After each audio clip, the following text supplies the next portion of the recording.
नमस्कारः। अद्य वयं संस्कृतव्याकरणं पठिष्यामः। संस्कृतव्याकरणे वयं शब्दरूपाणि पठिष्यामः। भवन्तः ध्यानेन पश्यन्तु, शृण्वन्तु च। आज हम कवि के शब्द रूप पढ़ेंगे जो इकारांत होते हैं, और साथ ही किम के शब्द रूप पढ़ेंगे। इनका उच्चारण कैसे होता है आज हम ये देखेंगे। आप लोग ध्यान से सुने।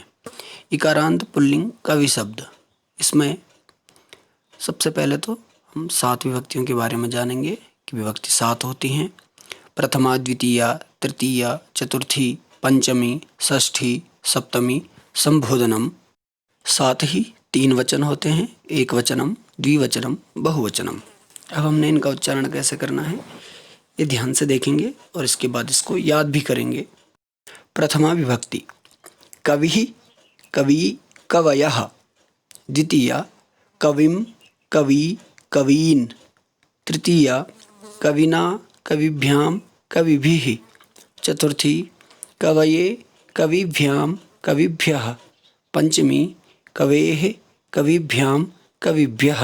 षष्ठी कवेः, काव्योः, कवीनां। सप्तमी कवौ, कव्योः, कविषु। संबोधनम हे कवे, हे कवि, हे कवयः। इसके बाद किम शब्द रूप आते हैं। किम के शब्द रूप तीनों लिंगों में चलते हैं। इसमें संबोधनम को महत्व नहीं दिया गया है, आप इसमें भी ध्यान से देखेंगे। प्रथमा व्यक्ति में कह, कौ, के। द्वितीया कम, कौ, कान। तृतीया केन, काभ्याम, केः। चतुर्थी कस्मै, काभ्याम, केभ्यः। पंचमी कस्मात्, काभ्याम, केभ्यः। षष्ठी कस्य, कयोः, केषां। सप्तमी कस्मिन्, कयोः, केषु। यह पुल्लिंग के शब्द रूप हैं और इसमें संबोधनम नहीं है। किम के शब्द रूप मुख्यतः प्रश्नात्मक होते हैं। प्रश्न करने के लिए किम के शब्द रूप पढ़े जाते हैं। दूसरा है किम स्त्रीलिंग। इसमें कैसे चलेंगे। प्रथमा का, के, काः। द्वितीया काम, के, काः। तृतीया कया, काभ्याम, काभिः। चतुर्थी कस्यै, काभ्याम, काभ्यः। पंचमी कस्याः, काभ्यां, काभ्यः। षष्ठी कस्याः, कयोः, कासां। सप्तमी कस्यां, कयोः, कासु।